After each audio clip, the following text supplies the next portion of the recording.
에서부터 23절까지 말씀, 창세기 39장 19절에서 23절까지 말씀 한 절씩 교독하겠습니다.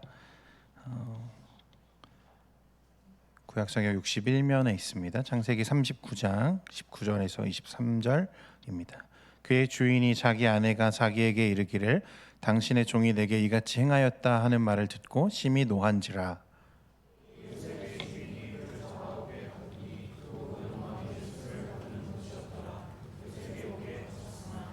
여호와께서 요셉과 함께 하시고 그에게 인자를 더하사 간수장에게 은혜를 받게 하시매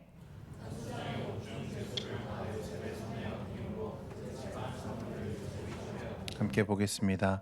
간수장은 그의 손에 맡긴 것을 무엇이든지 살펴보지 아니하였으니 이는 여호와께서 요셉과 함께 하심이라.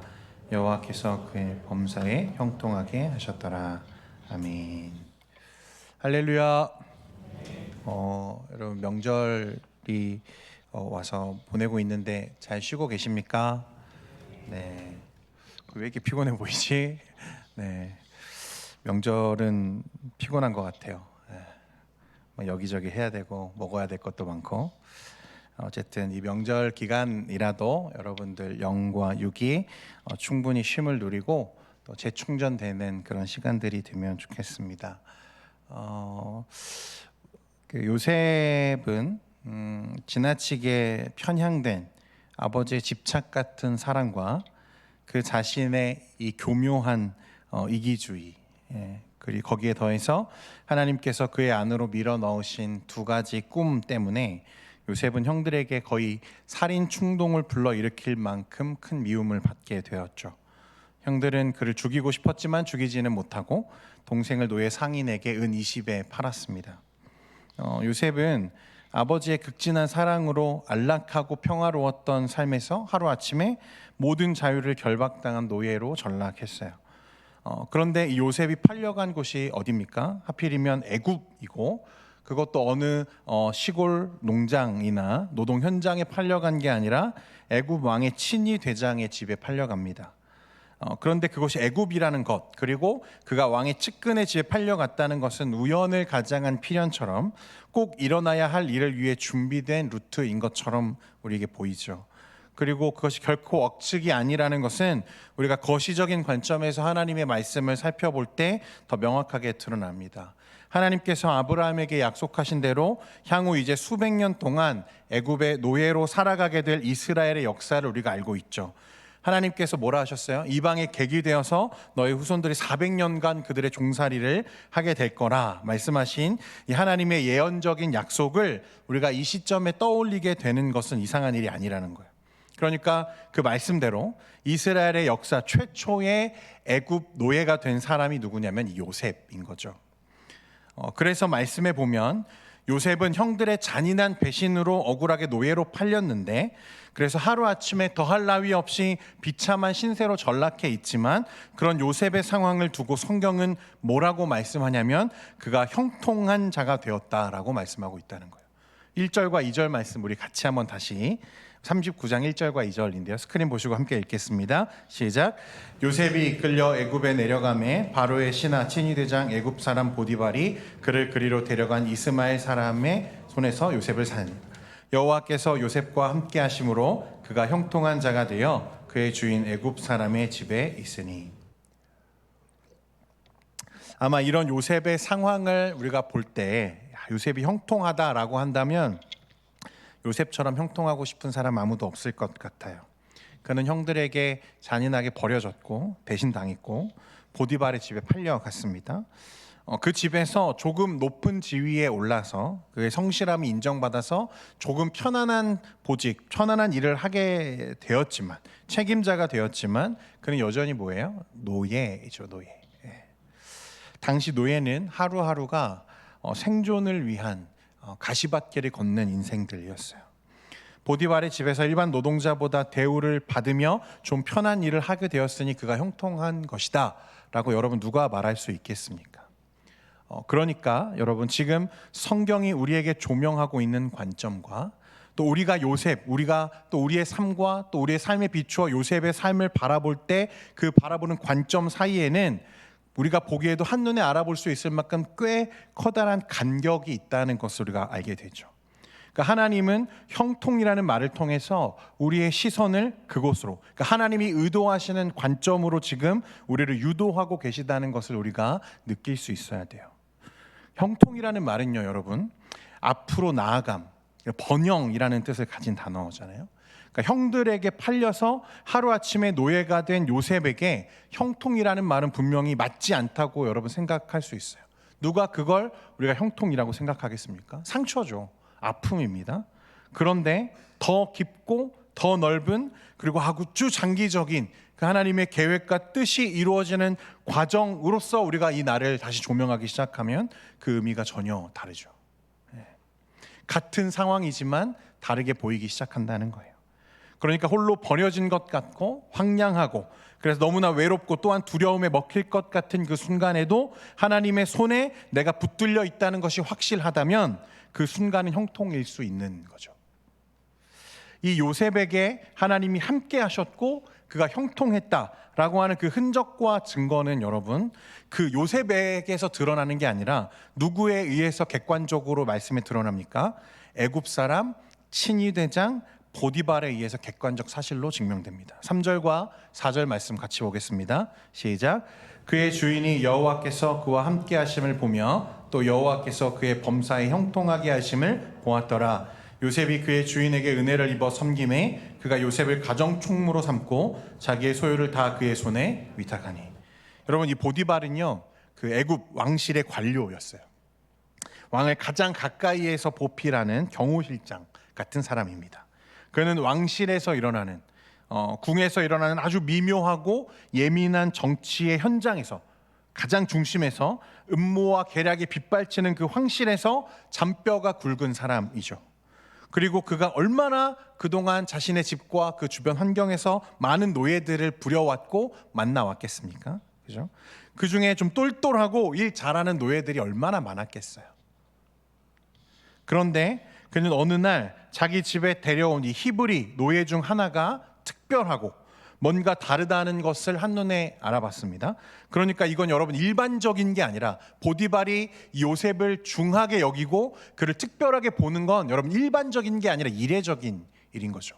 그 많은 노예 중에, 그 많은 그의 경험 중에서 그 히브리 노예 한 사람이 자신의 눈에 보이기 시작하는 건 일반적인 일이 아니라는 거예요.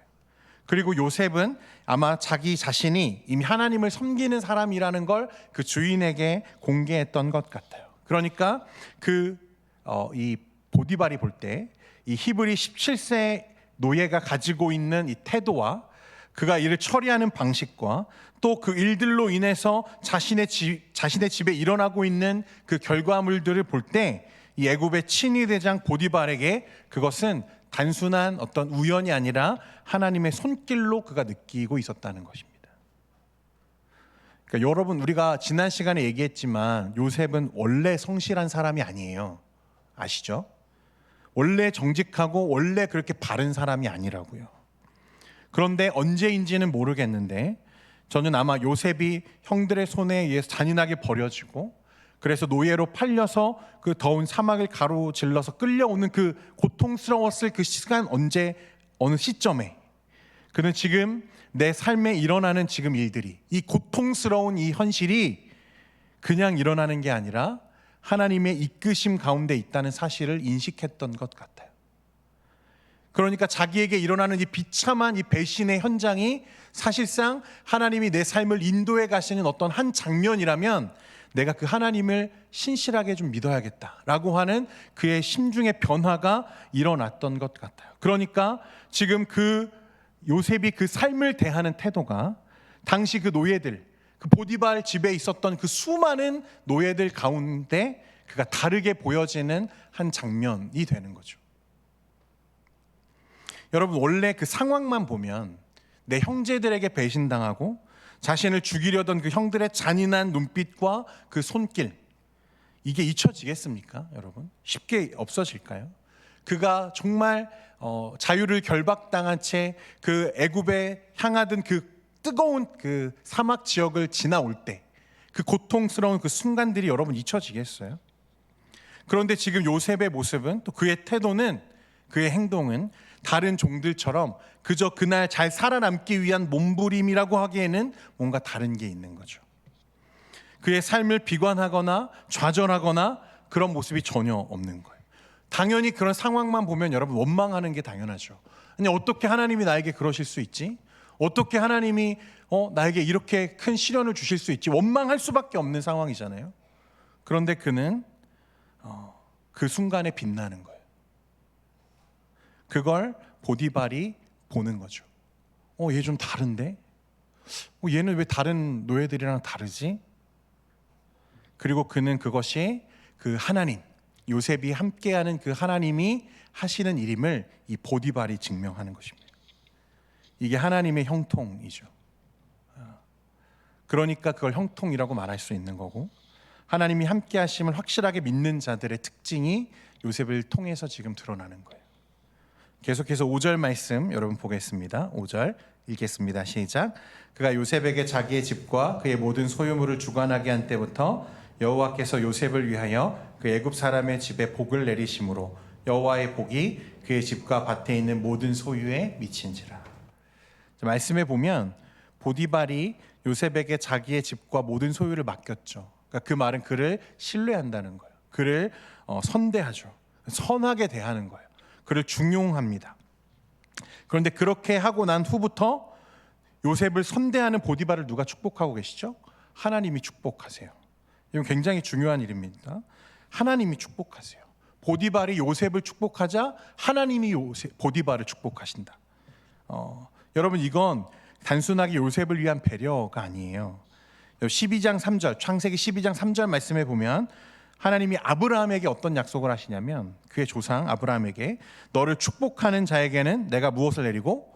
복을 내리고, 너를 저주하는 자에게는 무엇을 한다? 내가 저주하리니 땅의 모든 족속이 너로 말미암아 복을 얻을 것이라 말씀하시죠. 이게 하나님께서 아브라함에게 하신 약속이에요.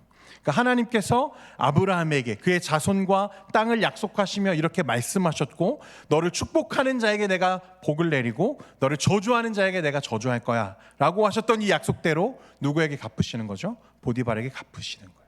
그러니까 이 보디발의 삶에 일어나는 그 변화, 그 집에 일어났던 하나님의 축복으로 말미암아 하나님께서 지금 요셉과 함께하고 계시다는 것을 우리에게 보여주시는 거예요.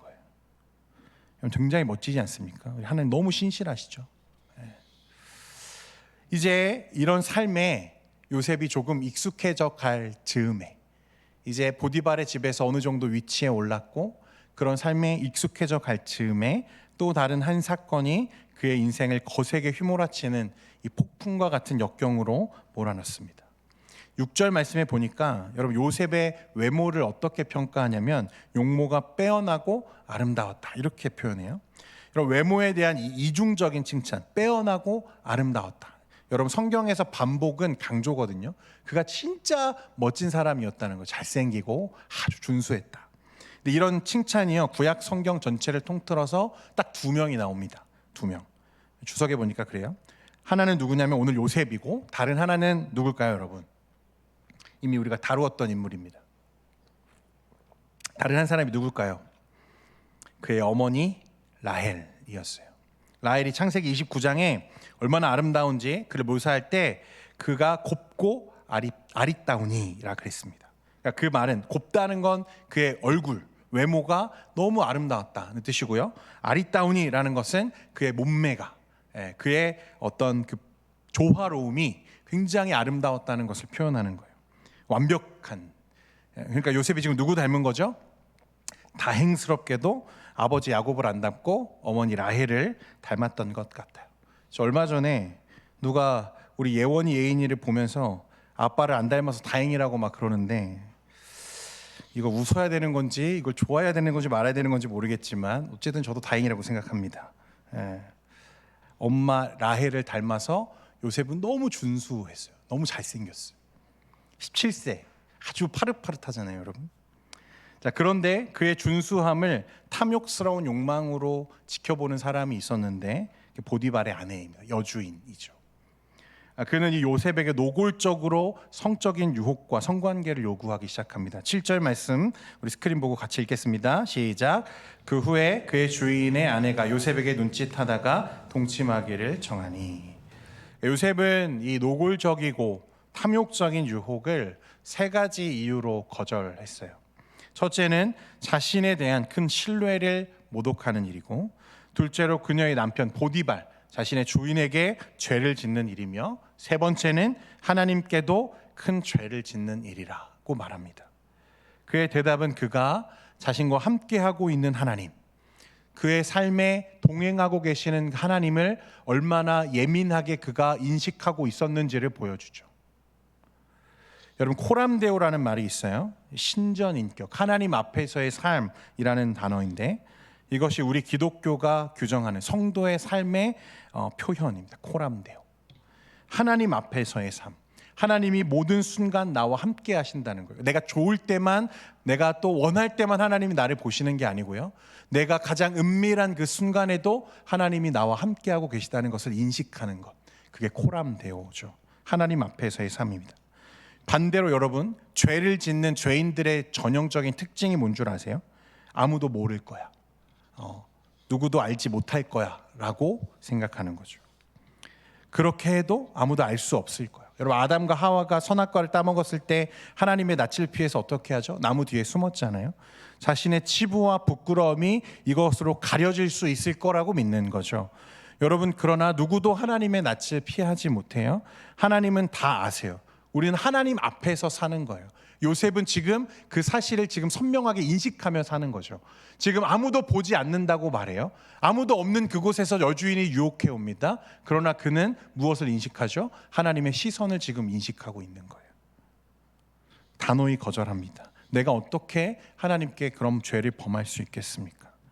그러나 여러분, 죄의 특성이 뭐냐면 집요함이죠. 집요함. 요셉이 거절해도 포기하지 않고 지속적으로 그에게 여주인이 관계를 요구합니다. 10절에 여인이 날마다 요셉에게 청하였으나 요셉이 듣지 아니하여 동침하지 아니할 뿐더러 함께 있지도 아니하더라. 더 나아가서요, 이제는 아무도 없는 시간을 골라서 이제 더 이상 요셉이 피할 수 없는 함정을 만들고 그에게 동침할 것을 요구합니다. 아무도 없어요, 집에. 죄짓기 가장 좋은 환경이죠. 아무도 보는 사람도 없어. 이렇게 하면 저 히브리 청년이 나와 나의 죄악에 동참하겠거니 했을 거예요. 그런데 요셉이 자신을 붙잡는 여주인의 손길을 뿌리치기 위해서 자신의 겉옷을 벗어두고 그 자리에서 도망칩니다. 이후에 일어나는 일들은 여러분들도 아시는 것처럼 우리 막장 드라마에 흔하게 등장하는 장면들이잖아요. 도리어 여주인은 요셉이 자신을 강간하려 했다 모함하죠. 그리고 돌아온 보디발은 그 말을 듣고 어떻게 합니까? 분노해요. 그리고 그토록 신뢰했던 요셉을 어떻게 하죠? 왕의 죄수를 가두는 곳에 가둡니다. 19절과 20절 말씀에 그의 주인이 자기 아내가 자기에게 이르기를 당신의 종이 내게 이같이 행하였다 하는 말을 듣고 심히 노한지라. 이에 요셉의 주인이 그를 잡아 옥에 가두니 그 옥은 왕의 죄수를 가두는 곳이었더라. 요셉이 옥에 갇혔으나. 하나님과 그 은혜의 관계 속에서 신실하고자 했던, 정직하고자 했던 요셉에게 돌아온 결과는 뭐예요? 투옥이었어요. 투옥. 이 과정도 재밌습니다. 감옥에 투옥되는 과정에 그는 어떤 재판도 거치지 않았어요. 자신의 무고함을 증명하거나 항변할 기회조차 얻지 못한 채 갇히죠. 그리고 그의 형벌, 그의 형 기간이 정해져 있지 않아요. 그러니까 그는 갇혔는데 언제 풀려날지 알 수 없어요. 풀려나지 못할 수 있고 그곳에서 죽게 될지도 몰라요. 그런 상황에 지금 요셉은 버려지는 거죠. 이게 하나님 앞에서 신실하려고 했던, 정직하려고 몸부림쳤던 요셉의 선택에 대한 결과였어요. 얼마나 상처가 되겠어요? 얼마나 억울했을까요? 그렇죠?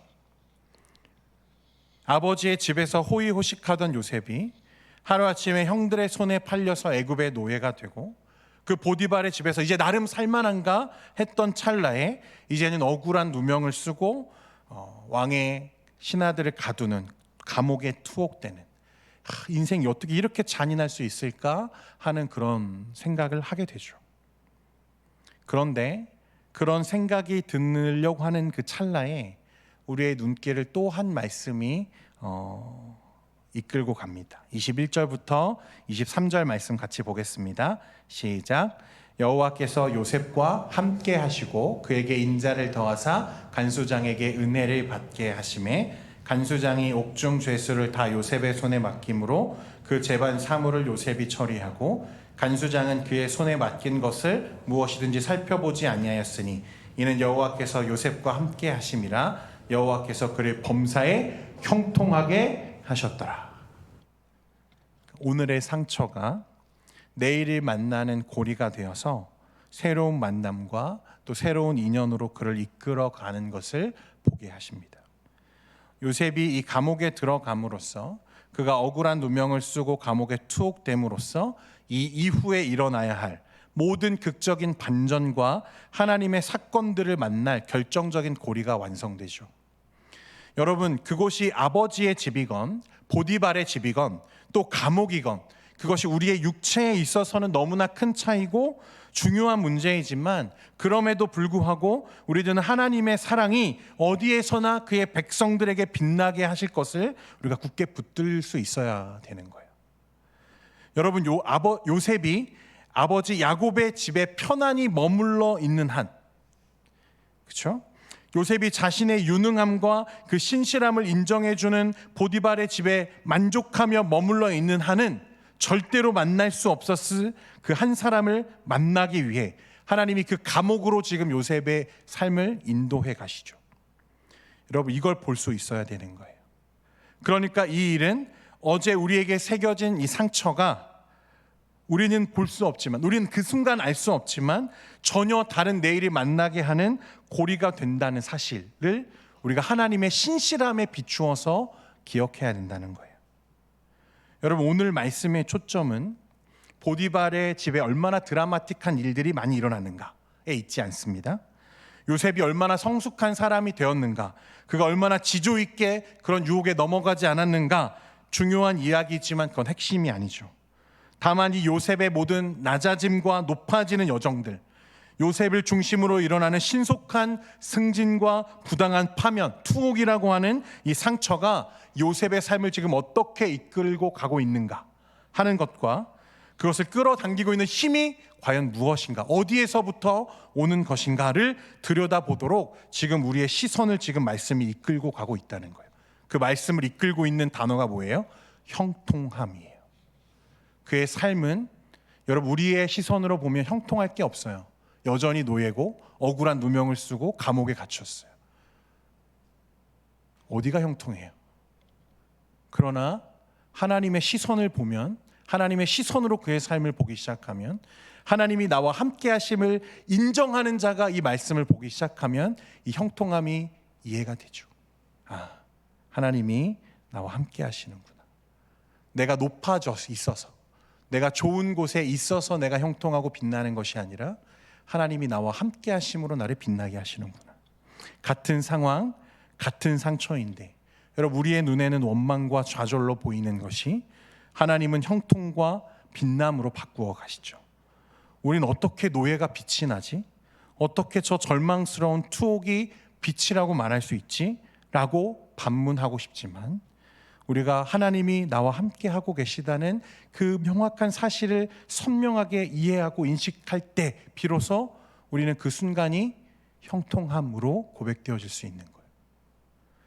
요셉이 여러분 이 순간에도 넘어지지 않았던 것, 요셉이 이런 순간에도 그 하나님의 일들을 바라볼 수 있었던 것은 끝까지 그 지금 일어나는 나의 오늘의 상처가 내일을 위한 하나님의 배려라는 것을 그가 인정했기 때문에 가능한 거예요. 여러분, 우리 삶에도 이런 일들이 일어나요. 배신을 당하고 실패를 경험하고 좌절하고 낭망할 일들이 일어나요. 내가 추구하던 것들이 하루아침에 허물어지고 내가 가려고 했던 길들이 막히고 또 내 친구가 나를 배신하고 관계의 실패를 맛보고, 여러분, 그런데 그 순간에 우리가 우리의 시선으로 우리의 삶을 조명하기만 한다면 원망할 수밖에 없죠. 하나님, 저에게 왜 그러세요? 왜 나에게만 이런 고난을 주시나요? 왜 나에게 이런 시련을 주시죠?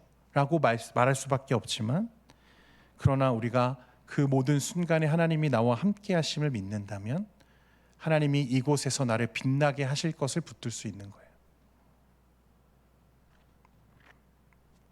그래서 오늘의 상처가 내일의 새로운 고리라는 것을 알 때 우리의 삶이 다르게 보이기 시작하는 거예요. 배신을 당하고 또 노예로 전락하기도 하고 억울한 누명으로 감옥에 투옥되더라도 빛나는 삶을 그 순간 살 수 있는 거죠. 산 위의 동네가 숨겨지지 못하는 것입니다. 주 안에 사랑하는 청년 여러분, 요셉과 같은 믿음이 우리에게 있기를 원합니다.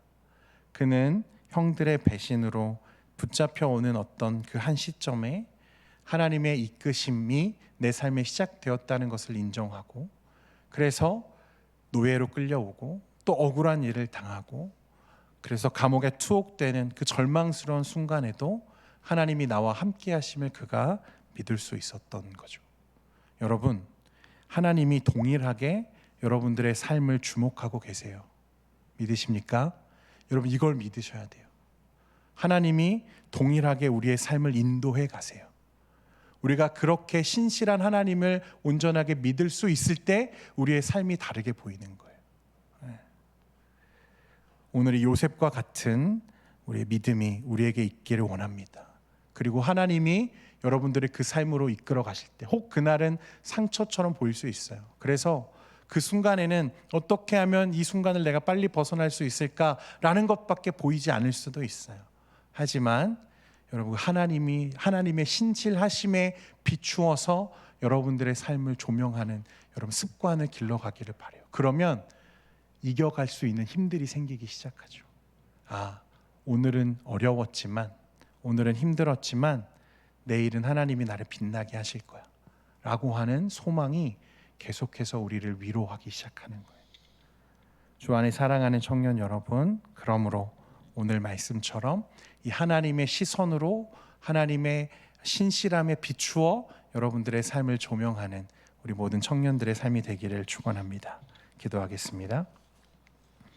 거룩하신 하나님 아버지, 요셉의 삶에 함께 하시는 그 하나님의 인도하심, 이끄심, 오늘 우리와 함께 하시는 그 하나님의 시선으로 우리의 삶을 조명할 수 있는 우리의 믿음의 눈을 우리 모든 청년들에게 허락해 주옵소서. 그래서 요셉이 그의 삶에 하나님의 그 신실함에 비추어 자신의 삶을 이끌으시는 하나님을 신뢰했던 것처럼 오늘도 우리의 삶을 붙잡고 계시는 그 하나님의 은혜의 손길을 느끼며 살아가는 우리 모든 청년들이 되게 하여 주옵소서. 예수님의 이름으로 기도합니다. 아멘. 우리 시간에 주님은 산